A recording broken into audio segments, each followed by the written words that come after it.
My business partner started Big Life Financial, Okay. but I am now one of his partners in Big Life Financial. So Oh, we're very cool. driving a business together.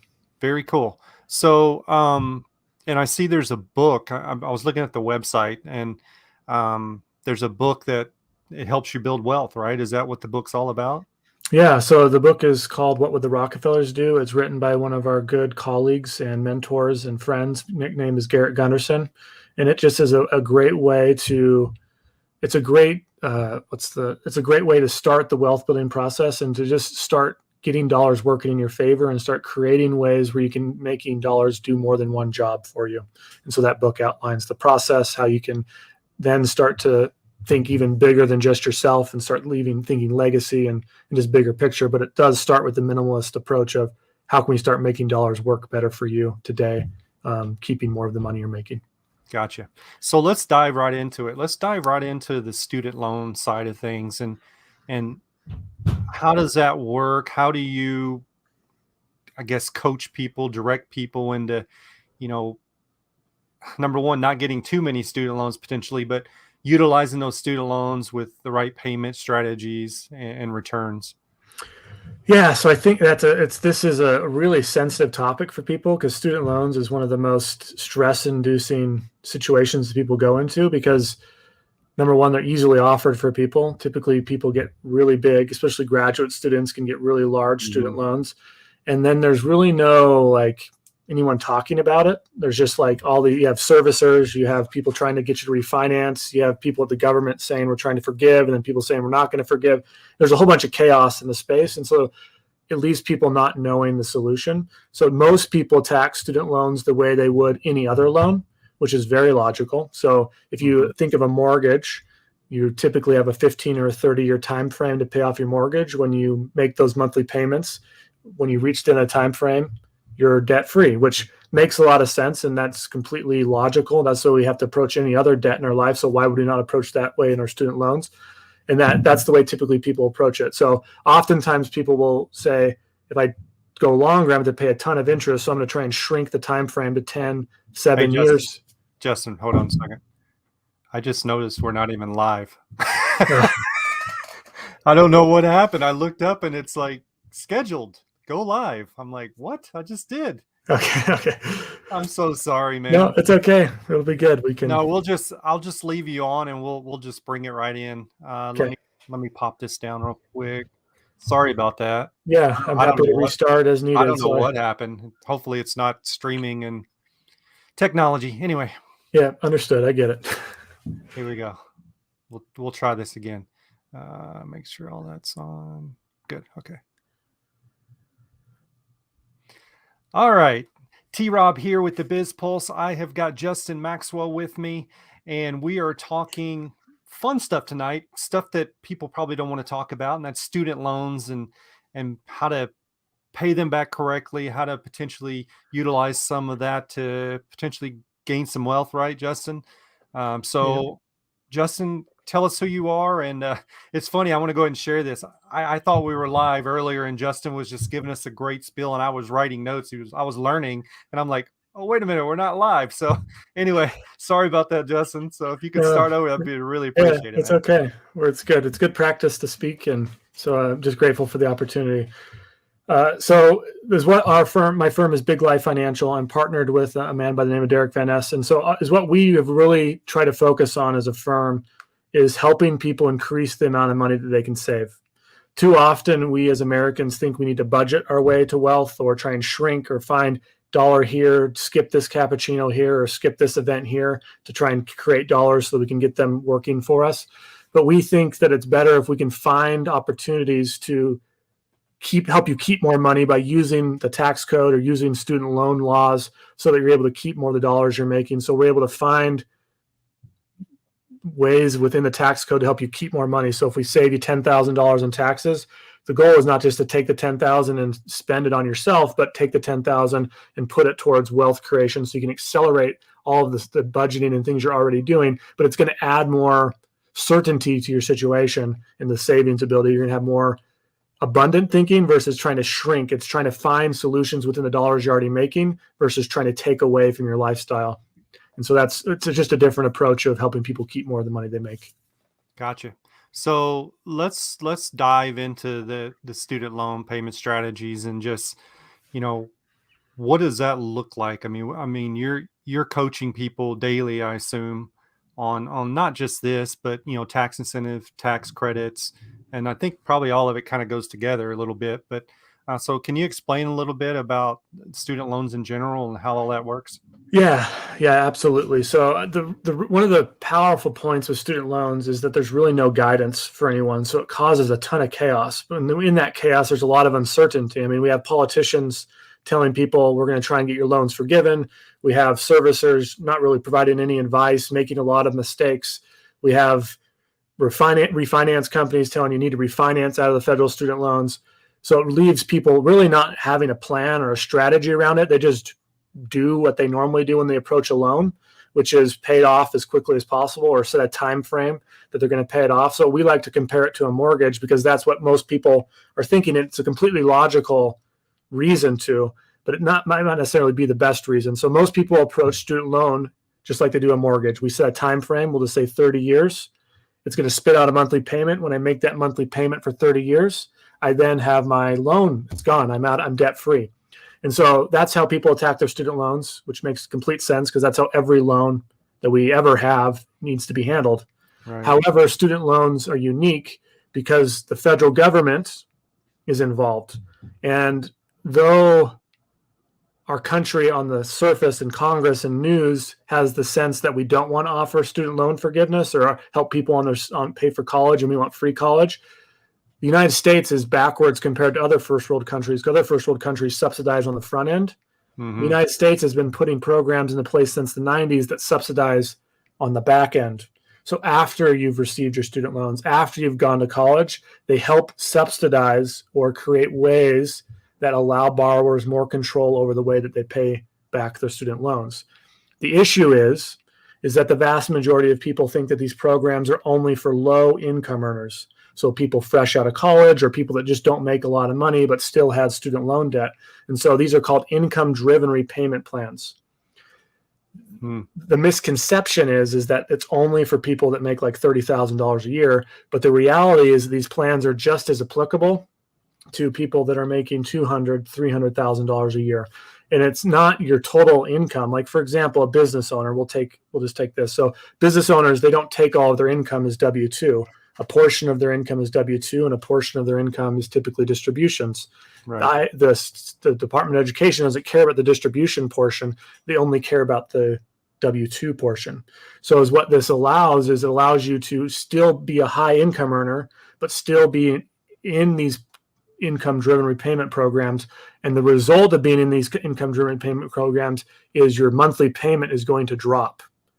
So instead of having to pay $2,000 a month or $1,500 a month, it can drop to $500 or $200 or zero in many cases. And so now you've created a gap between what you were going to have to pay and what you now get to pay because you're in these income-driven repayment programs. Is that making sense so far? Yeah, I think so. I mean, I was kind of stuck at the beginning because you were talking about countries that kind of put that in the front of it instead of the rear. From your experience and knowledge, I mean, do you think that's a better way? Or, I mean, what is your opinion on that? Yeah, opinionly, because people always say, well, isn't it a waste of taxpayer money to do that? And what about the people that don't go to school and student loans? The reality is governments really, really value college education. They feel that college educated individuals are going to make wiser choices, make more money over time, be better citizens, and in the grand scheme of things, pay more taxes.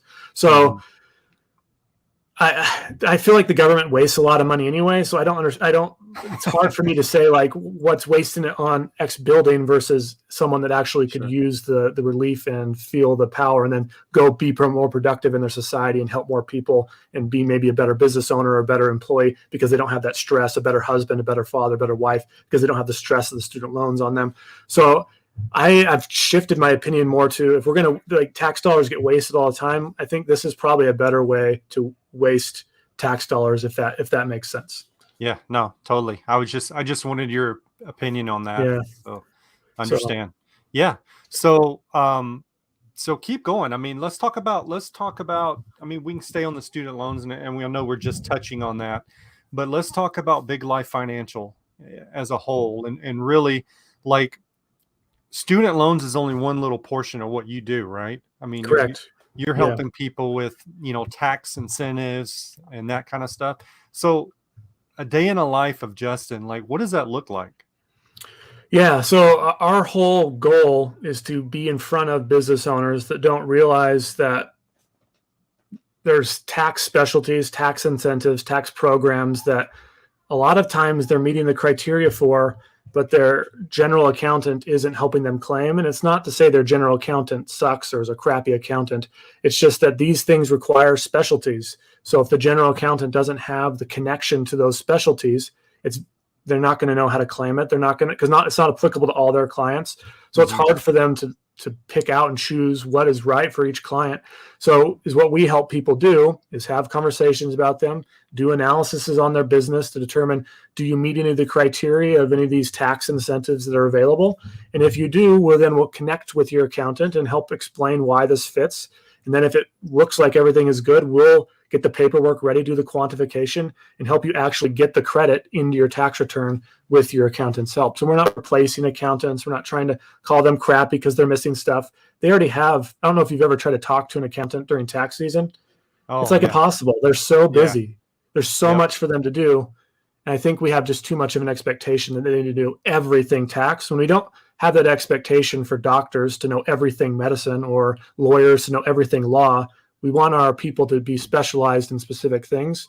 And so it's okay to have an accountant that's specialized on filing the taxes, getting those done, but it's also okay to have a bigger team. And we are that bigger team that's going to get those more unique, specialized areas that could be being missed and could be applicable to you or not. So we have conversations about, let's see if these are applicable. And then it's not just about savings with us, because anyone can help people save stuff. Savings is a race to the bottom, and that typically results in people cutting prices and all that. That's not our whole goal. Savings is the first chapter, but if you're not doing anything with the savings, if you're just taking the savings and then spending them on a Ferrari or a better house or knickknacks and consumerist items, then you're not really progressing the world or helping the world be a better place. So we're trying to help people make the connection between these things are applicable to you. You can keep more of the money, but let's keep more of the money so that you can add more value to the world, whether that's through investments or back into your business so you can hire more people, market to more people, help more people, because then it's going to reverberate and ripple back with even more money. And it just becomes this this continuous circle of bringing value and helping more people and keeping more of the dollars that you need to bring in and keep repeating that over and over again so you to accelerate your impact on this earth and accelerate the amount of wealth that you build.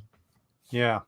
So it's funny you said that because, I've been a business owner forever, and we had a CPA that, I mean, did great on our books and kept everything, but never really gave us any tax incentives or really. So we always kind of had to hunt and search ourselves and kind of bring it to them like, hey, what about this? So love what you guys are doing. Are you getting like referrals from like accountants and CPAs and stuff that have come to you guys, or? Yeah, so we have a lot of different relationships. So we have referral partnerships with CPAs. They're like, "Oh, we love this. This is applicable to a few of my clients." And so whenever see a client reach this threshold or meet this criteria, they come to us.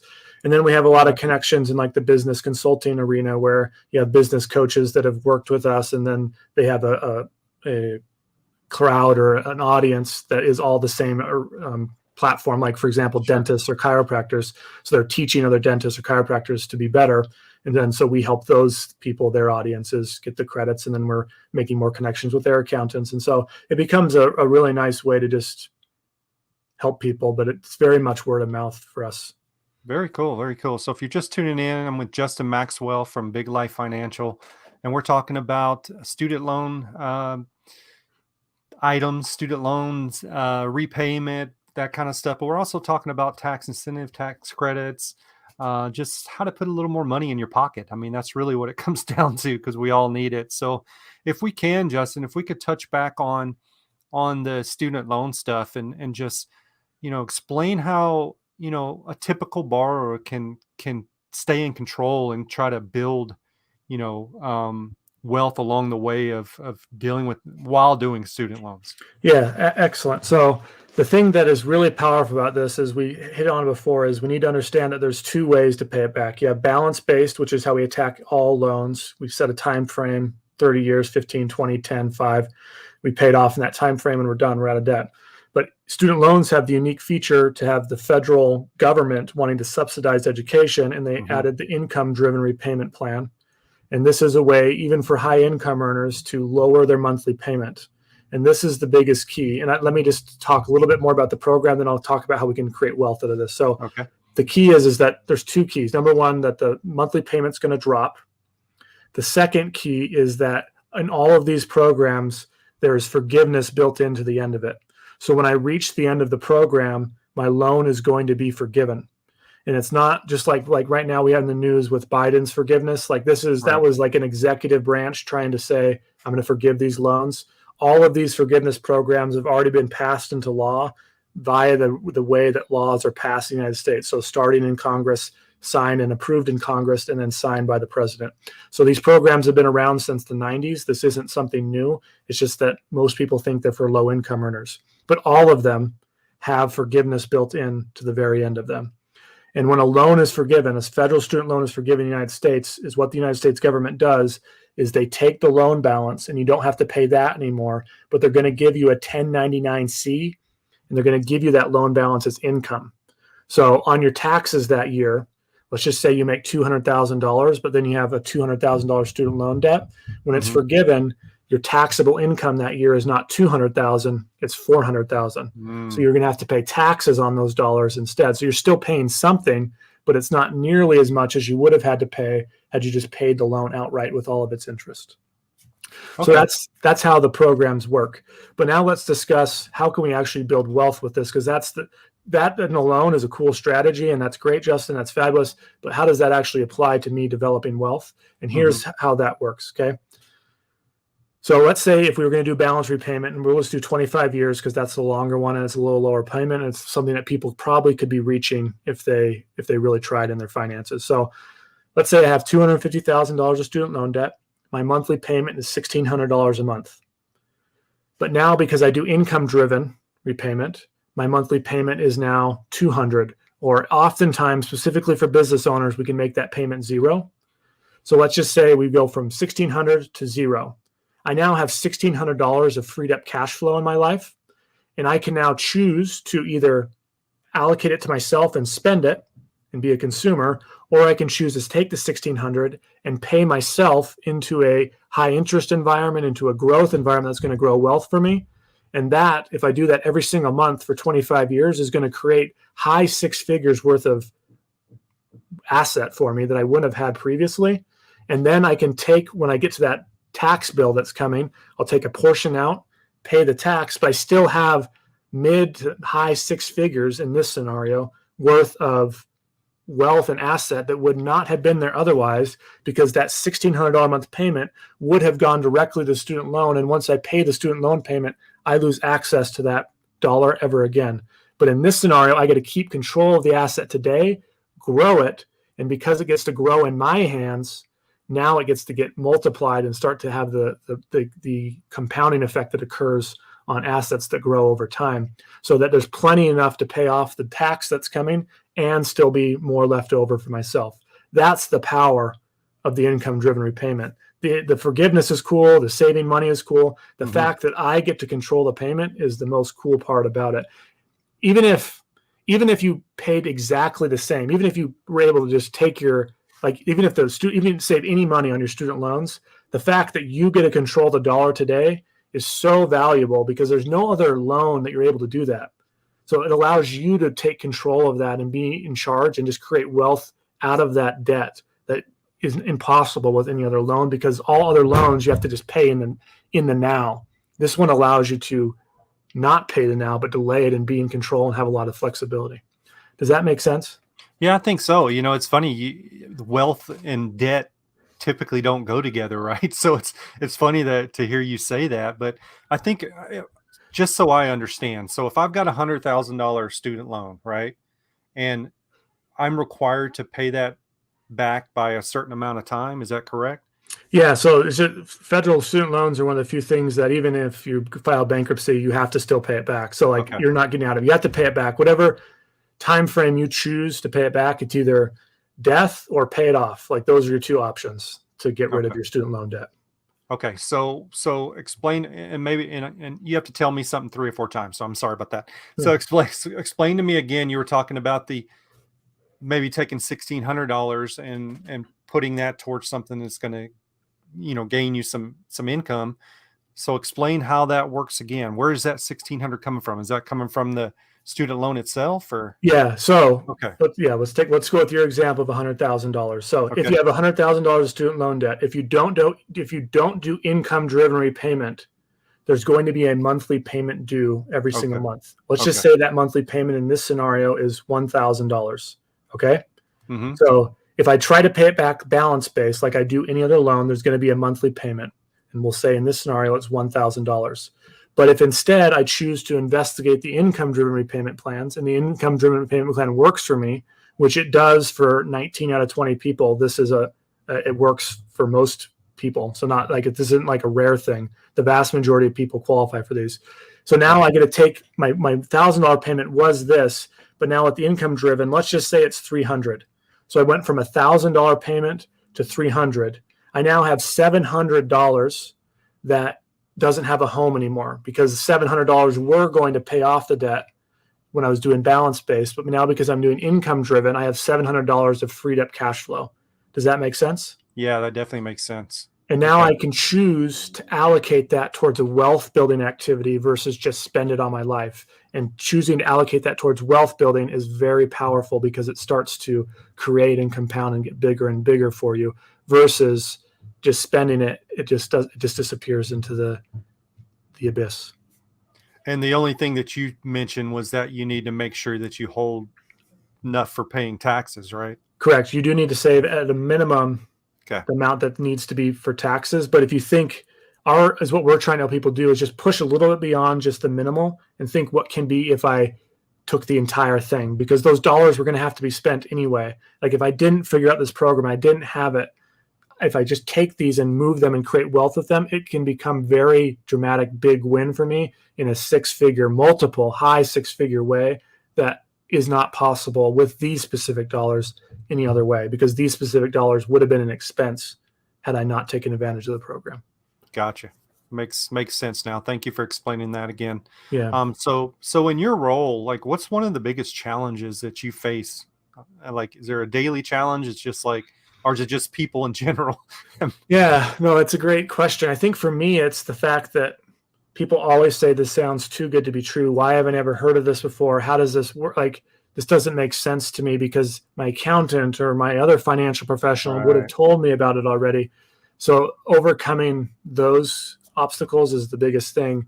But the nice thing about, at least in my mind, is we have a lot of history with these things. So these things aren't new. And so we have testimonials, we have people that have done them before, we have accountants that have done them before. So we can bring history to help back up the fact that these things are really real. And it's just a matter of, I heard this once, that there's no secrets in the world. It's just things you haven't heard of yet. So once we hear about them, it's no longer a surprise to us or something that's unique.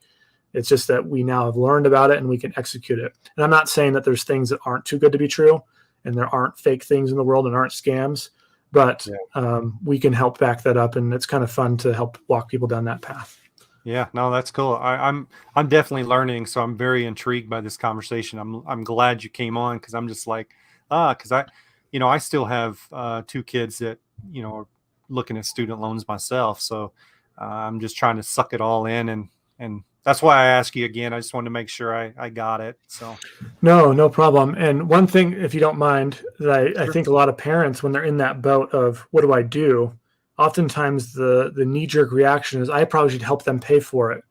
But one of the issues with helping your kids pay for college is that you're hamstringing your future dollars for your future use when you're at a point where you're not working anymore and you need those dollars to be supporting your life and your lifestyle. And so if you're paying for your kids' dollars, you've lost the ability to ever get those dollars to grow for yourself. So coming together and coming up with scholarship options, grant options, finding a way for them to help pay for it, using the student loans and taking advantage of these programs are all ways that the parent doesn't have to be like spending their wealth to help their kids get educated. They can use the programs that are in place by the government.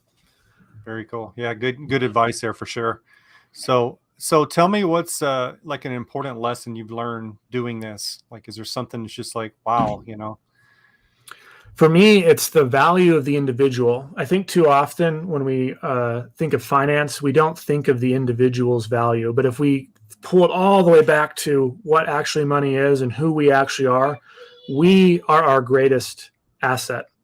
Mhm. And not if we had a real estate home, for example, that was bleeding $500, $600, $1,000 a month or a year, we would solve that problem. But oftentimes with our own selves, we don't choose to solve that problem.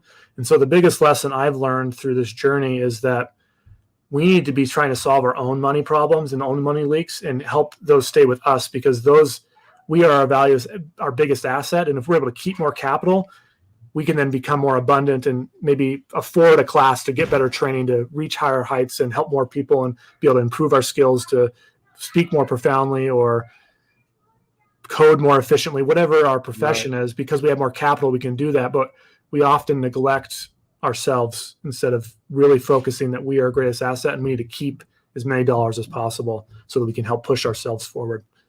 Yeah, great. I love that. So, we talk about business related things a lot on this channel, and I wanted to kind of pick your brain on that of like, for a tax incentive, like something that's just like maybe a small business doesn't know about. Is there something off the top of your head that you can maybe think of that you could share with people? Yeah, there's two specifically that are really low hanging fruit for a lot of businesses.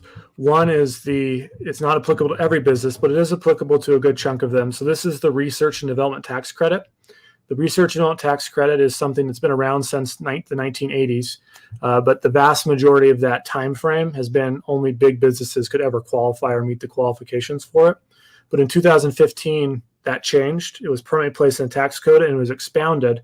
However, the R&D firms that were already in existence were still only servicing the biggest companies in America. And so when small businesses would come to them, they're being told, oh, you don't qualify for this. But it's not because they don't qualify. It's because the recovery amount or the credits that they qualify is so low compared to the biggest companies. It's not worth the time of those big R&D firms to do it. And so that's why it's been sort of under the bus. Most small businesses that qualify for it don't have the opportunity to claim it. So one of the things our firm does is we help small businesses, if they're applicable, and if it's like $1,000 or above in credits, we can help them get it. So this is applicable to businesses like engineering firms, medical practices from doctors, orthodontists, dentists, manufacturing, software tech, aerospace, architecture, anyone that's dealing with a hard science, biology, physical science, chemistry, engineering, computer science. Those firms, if their gross revenue is big enough, which we typically see about as a minimum about $400,000 to $500,000 in gross revenue, there's a really high chance that there's some dollar of qualified R&D money there. The average customer that we have is about between $7,000 to $10,000 in credits available annually. Now that's completely dependent upon each business. It doesn't mean you're going to get that, but that's where most businesses that we work with fall in per year. So we can help people get that on an annual basis. So that's $7,000 to $10,000 that they get to keep every single year. And let's just say they have a 30-year career. We're looking at $300,000 that was going to go to the government, but now gets to stay with the business owner. So it's a big deal long term, even if in the moment it's not that big. But that's one low hanging fruit that a lot of small businesses miss. And the easiest criteria is, are you in one of those industries I mentioned? And do you have a gross revenue of $400,000 to $500,000? If so, it's worth at least investigating if you qualify for that or not, because it could be $5,000, $10,000, $15,000 back in your pocket. And you said that was research and development. Is that what it's called? Yeah, okay. It's under Section 41 of the tax code. Okay. And it does I'm writing all this down, so I'm like learning from you tonight. So I appreciate it. Yeah. It's something that right now requires a specialty, so it still needs a specialized firm to pull it off. In the future, I could see a technology being created that helps normal everyday accountants claim the credit. But for right now, it does need that. You have to have a specialized firm. And unfortunately, there's not very many firms that help the true small business owner, the person that's 400,000 plus doesn't have a lot of help in the R&D space, except for there's a handful of firms that would help them. Yeah, very cool. Well, thank you for that. And that was number one. You said Yeah. you had two, right? So the other one is just the COVID credit that a lot of people probably have been marketed about, the employee retention credit.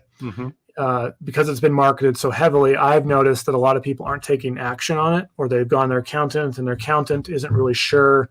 Like the accountant knows if you had a decrease in revenue, you qualify, but they're not really sure about the other way to qualify. So they just tell their people, I don't know, or you don't qualify. But it's really applicable to a lot of people that had face-to-face interactions, brick and mortar businesses, where they were interacting with customers or customers were coming in. There's a really high chance that there was a mandate that was negatively affecting their business in a more than 10% way on their business operations, or the amount of customers they were seeing, or their ability to purchase products, or their ability to serve as many people, that open more. Like there's a really high chance that, at least for some of the quarters, that there's qualification there. And it's the largest lucrative credit I've ever seen. I don't think there's a more lucrative credit in the United States history. You can get $26,000 per employee full time. And so that's just, it can add up very quickly on how much money the government's willing to give you. But that's number two, is at least talk to a firm that specializes in that. And I know there's a ton of firms out there that do market to you. And there's obviously, like any other business, there's going to be some that are actually doing a great job and some that aren't. But I can give some just figures of how you can tell if it's good or not. So for the people that don't reach out to us to do it, they can at least vet someone else. So if you know they're going to be a good firm, if they're not just telling you, oh, you qualify, we do the analysis, did you have a negative impact? And they say, if you answer yes to that and they say, oh, you qualify, like that's not the qualification. It needs to be much deeper than that. Like you actually had to have a negative impact because of a mandate, either a federal mandate, a state mandate, a county mandate, a city mandate, an OSHA mandate. It has to be a mandate that affected your ability to be productive within your business and slowed your growth or hampered the way you did business. And so you can justify that a lot of ways, but they're going to want to hear your justification. They're not just going to say, oh, did you have that happen? Like they're going to want a statement with actual justifiable numbers so that they can say, okay, this meets the criteria. We're okay filing this for you, instead of just, oh, you had a negative impact. Let's file it and let's go get the money. Like that's not enough. It needs to be much more deeper. And as you're talking to these people, that should be the way you go about it. So it should be, you understand the whole criteria of how you meet the criteria, and then they're asking for more information. And that should be enough to know that it's a good firm versus someone that's not so good. Great. Thank you for that advice. That's great. And any small business owner that's listening or is going to catch this on a replay, make sure that you're reaching out to a firm like Big Life Financial that actually knows what the heck they're doing, because there's a lot of scams out there right now too. So you have to be careful even in that side. I think what's happened, Justin, is people have seen that so much marketed that they're just like, it's over, it's done. Like there's nothing there anymore. And I think people are just kind of like passing on it, right? Yeah, correct. And I just saw a Facebook post the other day. It was an ad, and it was someone that said, oh, we have a limited time. It's at the end of February, it runs out. That is a completely false ad. Like if someone's telling you it's going to run out, it's not running out. The United States government might say, we're not going to budget anymore for this, and they might stop it, but you'll get a notice from like the IRS and the public announcement from the government that says we're done with this. But it's not going to run out until 2020 will disappear on April 15th, 2024, and 2021 will disappear on April 15th, 2021. That's the deadline. There is no urgency. I know they're trying to drive urgency with these marketing ads, but that's not true. It's not reality. So don't get sucked into something that's, I'm going to miss out on this. You have your time to do due diligence. You can think about it. You can ponder it and see if you actually do qualify. Don't feel pressured into the actual drive of these companies that are just trying to take money in business. And then I guess the last other thing, I apologize, I get a little bit on this one, is if the percentage of the fee is too high, like 15, 20, 30%, find another firm, because this is a taxable credit. So when you get the chunk of money back, you're going to have to pay taxes on it. And then if you're paying 30% to this firm, you're only going to net 30%. So it's going to, it's on gross, it looks fabulous, but after you pay tax to the government, after you paid the firm, you're not going to net very much. So find a firm that's 10% or less. There's not a lot out there, but there's a good chunk enough out there that will do that at a much cheaper price. Very cool. That's great. I mean, that's two really great things for businesses they should be looking at for sure. So I want to talk to you about, so I always touch on career stuff here because, you know, we have people that are still trying to find their careers. And I always talk to people that come on and just ask if, you know, for what advice would you give someone that maybe wants to do what you're doing? Like, what's that path like and how do you get there? Yeah, you're really good at asking questions. This is really applicable to me as well, because I used to be a school teacher. And so I Oh, wasn't okay. always this. And is what occurred with me is when I was teaching, I heard someone speak. It was actually Garrett Gunderson, who I mentioned wrote that book. Mm-hmm. So I went to one of Garrett Gunderson's events just by happenstance. And it was his words that motivated me I can push more and I can teach more people outside the classroom than I can in the classroom. And so it drove me on a journey to try and find what did I actually like. It ended up being that I ended up being driven towards what Garrett Gunderson was talking about in that world of finance and things like that. So I ended up veering this way. But I think if people just are sensing that they can do more or be more, I think it's important for them to realize that there are a ton of opportunities in a ton of different fields that we might have to go get some more skills, maybe go to a class or get a certification or something. But those skills are going to drive us and give us the criteria to be in that field. So I just want to give people the hope that it is possible, number one. But to be in this field specifically is what occurred with me is I just started attending a ton of continuing education and conferences and educational courses so that I could understand this, because this was not anything that I had previous knowledge on. Like, I was a physical education teacher, about as far away from finance as you could ever be. Yeah. But so I had to really shift my learning to be more driven with this, which is fine because I was compelled by this. Like, this drew me in and I was actually passionate about it in a way that I never really thought I did. So I read tons of books, went to a ton of conferences, attended a ton of events, did a ton of education to get to the place now. But if this is something that interests you, is what I would invite you to do is find a firm that like, not every firm is going to do this, but there are some out there, and we do offer this a little bit, where they're willing to bring you on and allow you to grow along the way. So you're involved in the culture and learning, and you have a job within the business that isn't necessarily this, but you can build your way up to understanding and get the knowledge along the way. So you're immersed in it. And I was able to do it because it doesn't have to be a full-time thing. Like, you can have opportunities like on the side, like still be immersed in that environment, but you're doing calls for them on the side after work or before work or at lunch. So you're still communicating with them, but you're still keeping your main source of income until you feel comfortable enough to make the jump. Yeah, that's great. Thank you for sharing that. So I'm intrigued. So you were a teacher, and I appreciate that, because to me, that's one of the hardest jobs there is in the country, and they don't get paid enough. So when did you know, like, that was not your calling? Was it, I mean, did you know right off the bat when you started, or? No, like, so I'm really a mastery person. And so, like, when I got into teaching, I really wanted to become a master at it and figure it out. But about year 3 or 4, I'm not saying like I mastered teaching, because teaching is an ongoing thing, but I felt like I hit like a wall of progression on the fact that I wasn't learning as much as I was previously. So I wasn't like digesting and really diving forward into new ideas and new concepts and new ways to help students. And so I was like, I wonder if this is actually what I want to be doing. And it just so happened to coincide with that event with Garrett. Gotcha. And so it was a really good timing for me to like realize I don't have to be in the classroom to still educate people and teach people about really important concepts that can change their lives. I can do it outside the classroom and help people still in the same manner, just do it without the burden of the budget that public education puts on teachers to make. So I can help more people and make more money by being outside the classroom as a teacher versus in. Oh, that's cool. I understand. So there's another question I always ask is, do you have a favorite productivity hack for entrepreneurs that you use? Or maybe it's an app, maybe it's something you do every day that you could share? Yeah, so I can give 2 again. I apologize for always having 2, but number 1 is... You're good, man. The more info, the better. Yeah. So 1 for me is really focus on what you're bringing into your body. So eat really good foods. Don't eat out, like, don't eat fast food, eat unprocessed foods, eat healthy, eat clean, eat things that are really powerful, because those things will provide you with more energy.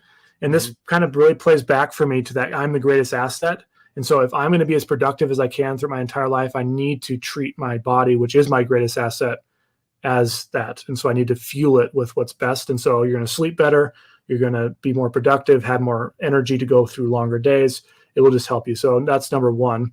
Number two is find a way to capture any increases in income. So set up a separate account where all your income falls into, and then it automatically disperses to your actual spending account so that you're able to capture increases of income so you don't have cash flow problems. Cash flow problems are one of the biggest destroyers of businesses. And so, but if you're always saving, you're going to help offset the chance that a cash flow problem is going to affect you. So another service that we offer, just so people are available, we have a really neat technology that already has this set up. You can do it on your own, obviously, but we have a technology that inserts another bank account in above your savings account. So your checking account's here. This other account is here. So all new income gets stopped here first, and then it will automatically disperse to what you need to live on down here. But what that does is as you increase your income, as you get bonuses or have a really big commission, or as your income increases year over year, it's being captured up here first. So now you can deliberately choose to allocate it toward things that are going to protect your cash flow in the future and allow you to stay in the moment. Like, for example, we're heading into a recession most likely. Mm-hmm. Typically, people pull back on marketing in recessions, but if you have the cash flow to market more because you've been saving all along the way, now you can go disperse that and burst up into the scene of be more relevant, because other people are going to pull back on marketing and you're going to push forward because you have the cash to do it. But you don't have the cash to do it unless you have systems around the way you save. Okay. Yeah. Great advice again. I mean, I know I've been saying that a lot tonight, but really you brought some incredible stuff that I didn't have any clue on. So thank you for that. So it looks like you're a reader for sure. So what's a couple of books that you would recommend? I know the one that you guys actually have. Yeah. But I think for me, I really like Atomic Habits. I really like a book called Disrupting Sacred Cows, again by Garrett Gunderson. It's a fabulous book that really weaves the tapestry between reality of life and living your biggest life and the finances that propel it. So it's not just about the financial piece, but it's how can we live a bigger and better life, which really plays back into our business name, Big Life Financial. I really enjoy books that just teach me how to communicate better and read people and understand people's situations. I have a lot of books. It's hard for me to just throw them off, but I really like those two just popped in my head. So I guess we'll stick with those two for right now. Okay. That's great. I mean, it's nice when people have because sometimes I ask people and they go, "Oh," you know what I mean? But a lot of people are just like, "I've got 20 books. What do you want to know about?" So anyway, thank you for answering that, by the way. So this is kind of a question that you don't have to answer if you don't want, but is there a question that I haven't asked you yet that you were hoping I would ask you? Or subject we haven't talked about? No, I don't. I think we've had a really good discussion today, and I hope it's been insightful for people that they can go take action. And if they want some help, they can call us. But hopefully, it allowed people to take action without us, or at least investigate it and start them on the journey of looking into tax code things, or looking into student loan solutions, or looking for different ways to save, and just thinking of themselves as their best asset. I hope that was what the message came across as. Yeah, it has. And with you guys, Big Life Financial, you guys help people all over the country then? I mean, you don't have to be we don't have anyone in the United anything. States. Yeah, we can even technically help people in Canada. It's just a little harder.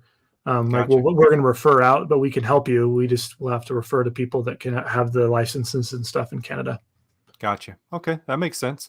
So, and for you, I know you're on LinkedIn. So, is that the best place to contact you, or what's the best option? Yeah, so LinkedIn's a great way to place if you want to direct message me.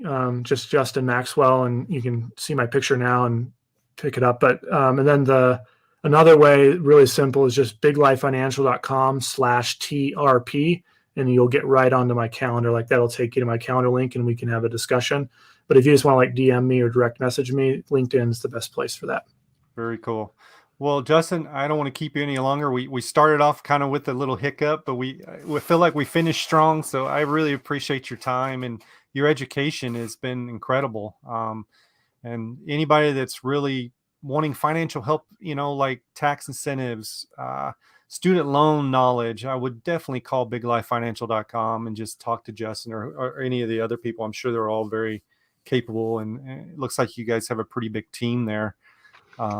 Yeah, our team is growing and it's getting larger, and we have plenty of people from our back end people make everything possible. So I guess I should thank them, because without their assistance, we wouldn't be able to be out front facing as much. We'd have to do their assistance is invaluable. So thank you to our back end team. But other than that, we have plenty of capable people in our office that will be able to assist you and help you get the solutions you need. And it might not work for you, and that's fine, but at least you investigated it.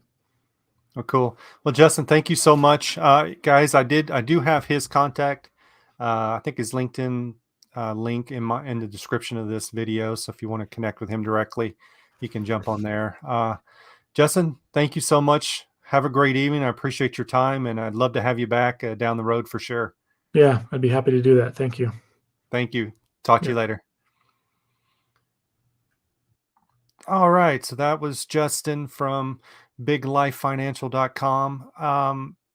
Really some unique things that he brought to life for small businesses, but not just small businesses, individuals as well that are maybe trying to figure out ways to gain wealth and to grow your little nugget there. So might want to reach out to them, biglifefinancial.com, and talk to them about things that they're offering. So that's it for me tonight. Sorry we started with a little hiccup tonight. Technology, sometimes it's just who knows. But you guys have a great evening. See you Thursday night. I don't even know what's coming on. We've been getting so many bookings on the show, which is great, but I haven't been keeping up with it, to be honest. I need to get on my homework and get looking for Thursday. But you guys have a great evening, and I'll see you next time on the Biz Pulse. Right here, same time, same place, and all that fun stuff.